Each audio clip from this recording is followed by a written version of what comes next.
बिस्मिल्लाहिर्रहमानिर्रहीम अस्सलामुअलैकुम चकातों में आपको खुशामदीद कहता हूँ। गुज़श्ता रोज़ सदर आरिफ अलवी ने आज टीवी की एक एंकर आसमा शराजी को एक इंटरव्यू दिया। इस इंटरव्यू में आरिफ अलवी ने जो गुफ्तगू की, उस गुफ्तगू पर तहरीक इंसाफ समेत एक बड़ा तबका इस बात पर उनको तनकीद का निशाना बना रहा है कि शायद आरिफ अलवी की जानिब से इमरान खान के बयानिए को दफन करने की कोशिश की गई है। आरिफ अलवी की गुफ्तगू को एंटी इमरान पेंट करने की कोशिश की जा रही है और तसव्वुर भी यही किया जा रहा है कि शायद इमरान खान साहब के बयानिए को उनकी गुफ्तगू से एक धचका लगा है।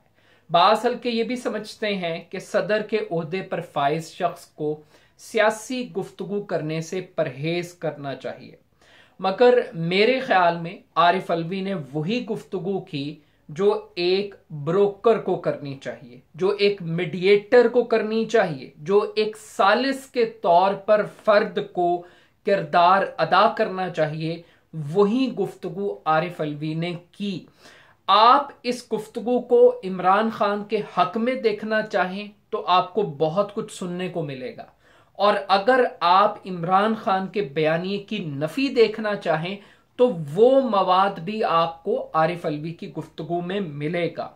बुनियादी तौर पर आरिफ अलवी ने इमरान खान से अपने आप को डिस्टेंस करने की एक ऑर्गेनाइज्ड कोशिश की है। इस ऑर्गेनाइज्ड कोशिश का मकसद एंटी इमरान हलकों के अंदर पजीराई हासिल करना है। आज मुस्लिम लीग नून के एंकर्स, मुस्लिम लीग नून का पेड मीडिया और एस्टैब्लिशमेंट के हलके वो आरिफ अलवी के इस इंटरव्यू को इस्तेमाल कर रहे हैं अपने मफादात के लिए, और यही वो कामयाबी है जो आरिफ अलवी ने हासिल की है। यानी कि इमरान खान से डिस्टेंस करके एक सिंपैथी डेवलप की है और एक रैशनल डेवलप किया है। अब ये जो रैशनल आरिफ अलवी ने डेवलप किया है, इसका बेनिफिशियरी कौन है और ये करना क्यों जरूरी था? आरिफ अलवी ईवान सदर में बैठकर वही किरदार अदा कर रहे हैं जो शहबाज शरीफ साहब पहले पार्लियामेंट में और फिर वजीर आजम की कुर्सी पर बैठकर नवाज शरीफ साहब के लिए किरदार अदा कर रहे थे। यानी कि वही फार्मूला आरिफ अलवी इमरान खान साहब के लिए इस्तेमाल कर रहे हैं जो शरीफ खानदान के लिए शहबाज शरीफ साहब ने इस्तेमाल किया था। अब एक तरफ नवाज शरीफ मजहमत की बात करते हैं, वो एस्टैब्लिशमेंट के गले पड़ने की बात करते हैं, वो एक नॉन कॉम्प्रोमाइजिंग एटीट्यूड इख्तियार करते हैं, मगर दूसरी जानिब शहबाज शरीफ साहब मिन्नते तरले प्रोग्राम करते हैं, शहबाज शरीफ साहब मुफाहमत की बात करते हैं, और फिर लोग कहते हैं गुड कॉप बैड कॉप, इस किस्म की इस्तिलाहें इस्तेमाल करते हैं, यानी एक भाई मुज़ाहमत पे दूसरा मुफाहमत पे। अब ये स्ट्रैटेजीज एट टाइम चलती हैं। यही फार्मूला इस वक्त आरिफ अलवी साहब भी इस्तेमाल कर रहे हैं कि एक तरफ इमरान खान साहब हैं जो कि हार्ड लाइनर हैं, जो लोगों से हल्फ ले रहे हैं, जो एस्टैब्लिशमेंट को न्यूट्रल और न्यूट्रल को जानवर कहते हैं, जो एस्टैब्लिशमेंट को एक गद्दार के तौर पर पेंट कर रहे हैं, चाहे वो मीर जाफर की सूरत में हो या मीर सादिक की सूरत में। लेकिन दूसरी जानिब आरिफ अलवी को फौज का न्यूट्रल रहना ही कानून के मुताबिक लगता है, और यही कुछ गुफ्तगू आर्मी चीफ को करनी चाहिए जो कि आरिफ अलवी ये समझते हैं कि आर्मी चीफ कर रहे हैं। यानी कि आज से चंद दिन पहले काकूल मिलिट्री एकेडमी में जब आर्मी चीफ ने कहा कि किसी फर्द, ग्रोह या तंजीम को पाकिस्तान को सियासी तौर पर या मौशी तौर पर गैर मुस्तहकम करने की इजाजत नहीं दी जाएगी, तो इस बयान से एंकर का मतलब ये था कि अगर इमरान खान साहब इस्लामाबाद पर चढ़ाई करते हैं तो उसके बाद फिर आर्मी इन एक्शन आएगी। तो आरिफ अलवी ने बड़े आराम से कह दिया कि उन्होंने वही कहा जो आइन और कानून आर्मी चीफ को कहने की इजाजत देता है, और उन्हें ऐसा ही कहना चाहिए। मगर जो अगला फिक्रा था वो बड़ा इंटरेस्टिंग था। जब बात की गई साइफर से मुताल्लिक, तो साइफर के ऊपर आरिफ अलवी ने दो मुख्तलिफ बातें कही। एक फिक्रा उन्होंने ये कहा कि वो इस बात पर मुकम्मल तौर पर कायल हैं, कन्विंस हैं कि इस साइफर की तहकीकात होनी चाहिए। मगर दूसरी जानिब उन्होंने ये भी क्लैरिटी दी कि वो इमरान खान की जो साजिश का बयानिया है उसके ऊपर वो मुकम्मल तौर पर कन्विंस नहीं है, उनके कुछ शुकूक व शुबहात हैं जिनको दूर होना चाहिए। अब यहां पर इमरान खान साहब का टारगेट क्या है कि साइफर की तहकीकात हों, और तहकीकात को आरिफ अलवी भी इंडोर्स कर रहे हैं, वो जजमेंट नहीं दे रहे। अगर आरिफ अलवी यहां पर तहरीक इंसाफ के वर्कर बन के, एक लीडर बन के वो ये बात करते तो उनको एक पार्टी के तौर पे तस्वुर किया जाता, वो एक जजमेंटल पर्सन के तौर पे देखे जाते। फिर तहकीकात किस चीज की आपने करवानी है?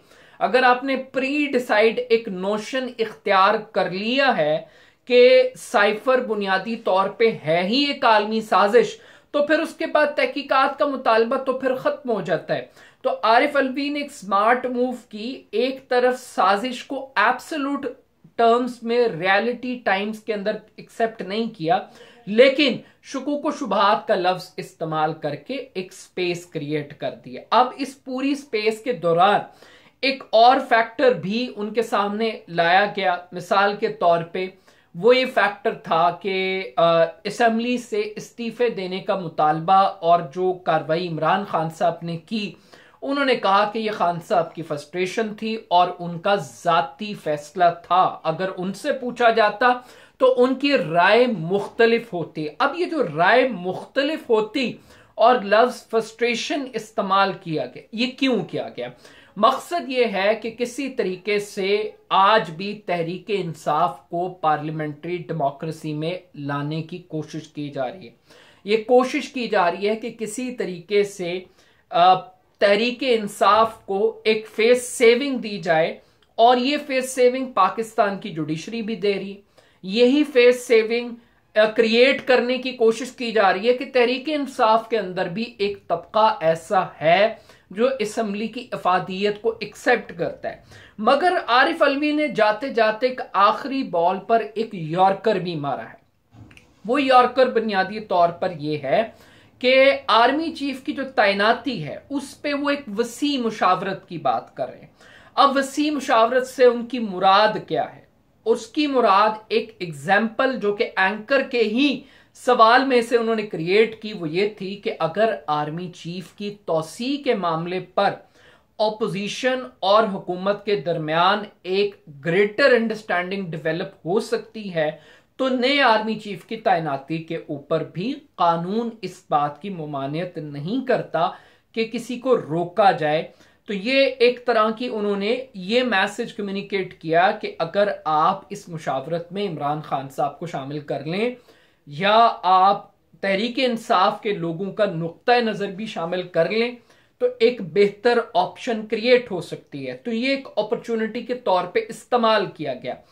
अब ये इंटरव्यू, इस इंटरव्यू की टाइमिंग से बढ़ के इंटरव्यू लेने वाली शख्सियत यानी कि आसमा शराजी साहिबा, जाती तौर पे मैं काफ़ी हद तक उनकी चीज़ों को, उनकी तहरीरों को इख्तलाफ राय रखने के बावजूद मैं उसको पसंद भी करता हूँ। उनकी तहरीरें बड़ी जानदार होती हैं।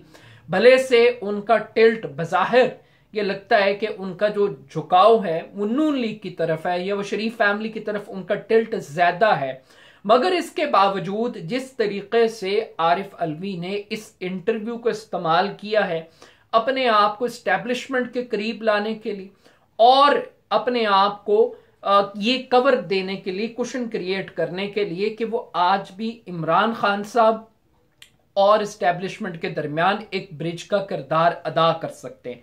अब ये आरिफ अलवी की क्या ये जाती राय थी? ये आरिफ अलवी की जाती राय नहीं थी, ये एक पार्टी पॉलिसी थी और काफी अरसे से इस पार्टी पॉलिसी के ऊपर काम हो रहा है। ये आरिफ अलवी की कामयाबी है कि इतनी गालियां एस्टैब्लिशमेंट को पड़वाने के बावजूद वो आर्मी चीफ को ऐवान सदर लाने में कामयाब हुए और इमरान खान से बराह रास्त आर्मी चीफ की मुलाकात करवाएगी। बास हल्के तो ये दावा भी करते हैं कि ये एक मुलाकात नहीं थी बल्कि ये 2 मुलाकातें थी। अगरचे नून लीग इस बात पे बहुत खुश है कि इन मुलाकातों का बज़ाहिर कोई नतीजा नहीं निकला, और ये नतीजा ना निकलना इमरान खान के लबो लहजे से जो फ्रस्ट्रेशन का रिफ्लेक्शन है, उस बुनियाद पर यह नतीजा अख्ज़ किया जाता है। मगर ये बात तय है कि अगर कोई सेफ पैसेज निकल सकता है तो वह आरिफ अलवी के थ्रू निकल सकता है। अब इमरान खान साहब को क्या चाहिए? क्या इमरान खान साहब की ख्वाहिश सिर्फ एक आर्मी चीफ की तैनाती तक महदूद है? नहीं। क्या इमरान खान का मुतालबा सिर्फ कबल अज़ वक्त इंतखाबात के इनेकाद तक महदूद है? Answer is no. Imran Khan साहब के इस वक्त मल्टीपल चैलेंजेस हैं। एक तरफ उनके सर पर तलवार लटक रही है ममनुआ फंडिंग केस की, जिसपे अभी FIA ने आज एक नया मुकदमा उन पे दर्ज करवा दिया है। इसके बाद इमरान खान साहब पे एक और मुकदमे की तलवार लटक रही है, वो तोशा खाना है। उस तोशा खाना के चक्करों में भी इमरान खान साहब 62(1)(f के जद में आ सकते हैं। और इससे बढ़ के इमरान खान साहब की जो बार्गेनिंग पोजीशन है, जहां पर इमरान खान साहब एक पॉपुलर लीडर के तौर पर उभर कर आ रहे हैं, आज भी उनका एक बड़ा शरकपुर में एक बड़ा कामयाब जबरदस्त किस्म का एक जलसा हमें दिखाई दे रहा है। लेकिन ये तमाम तर कामयाबी क्या इमरान खान साहब को डिस्क्वालिफिकेशन से बचा सकेगी?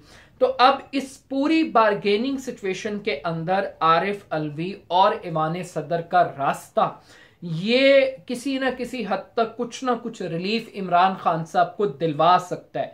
तो इस रिलीफ को हासिल करने के लिए अगर आरिफ अलवी को वक्ती तौर पर अपने आप को एक न्यूट्रल विकेट पे लाते हुए एस्टैब्लिशमेंट के करीब जाने का मौका मिलता है, तो ये मौका बुनियादी तौर पर इमरान खान साहब की फेवर करेगा, इमरान खान साहब को बेनिफिट करेगा।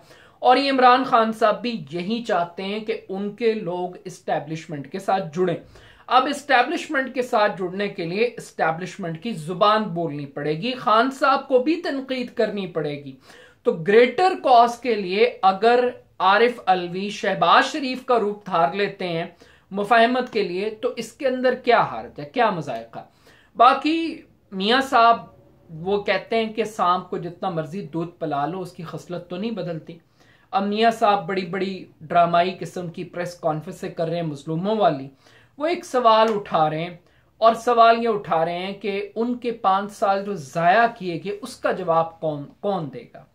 लेकिन कोई उनसे भी ये पूछने की जसारत करे कि जो 35 साल इस कौम के मुस्लिम लीग नून ने जाया किए, जो एशियन टाइगर बनने के ख्वाब इस कौम को 35 साल से दिखाए गए, उस 35 साल का हिसाब कौन देगा? आप तो 5 साल जाया होने की बात कर रहे हैं, लेकिन आपको 35 साल जाया करने का जवाब देना है।